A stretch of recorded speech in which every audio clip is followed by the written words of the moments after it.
times opening up to a new type of age, one that's an industrial kind, a revolution if you will. In the 1870s, we got some inventors like my man Graham Bell. Got a thing that lets you call people if you couldn't tell. There's my guy Edison, who lets you have light without a candle. Let me tell you there, that creation is a win. They gonna spread, find a way around the town, the city. They will be, even in our homes. Ideas crazy to me. Only cause I never thought we'd have that kind of stuff when we were in a depression during the Civil War. But sure enough, some great people speaking, creating what's on their mind. Bless them. Whatever thanks we gonna give won't be enough. There's Andy, Gusty, JP, and Johnny Rock. Don't mind them, just some businessmen trying to influence the future, pave the way for the industry.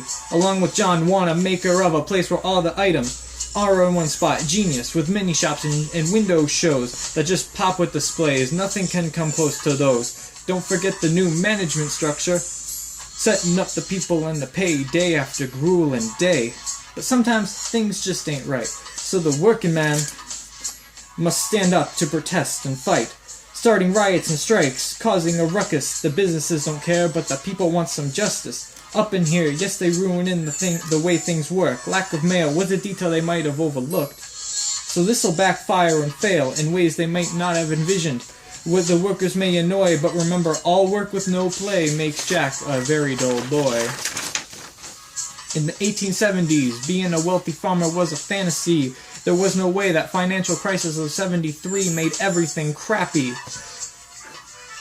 Then rose the group of the Greenback Labor Party, getting more Grangers, efforts in the making. That'll be sustaining big biz regulations.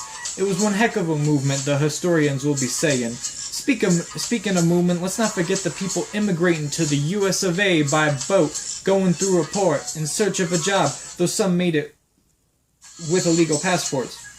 But I'll be getting to that. The jobs they got were the worst of the worst, but let's face it, they basically had to accept them. They were forced, like they were going to leave like without any kind of success. These people weren't going back home now, they were here to stay, even if you were a woman of the Chinese race. No, accept. You see, Chinese, for one reason or another, were discriminated more than others.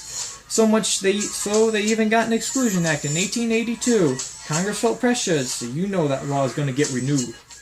Paper sent out documents saying they were American-born. What a lie, but hey, it worked. Those records look legit. These Chinese now could just go home, bring back 4 or 5 sons with them. Back to America, this flow of Chinese will never completely cease. For as far as we going in technology and jobs that pay, our stance on racism and women's rights are mostly staying the same. And maybe one day that'll all change?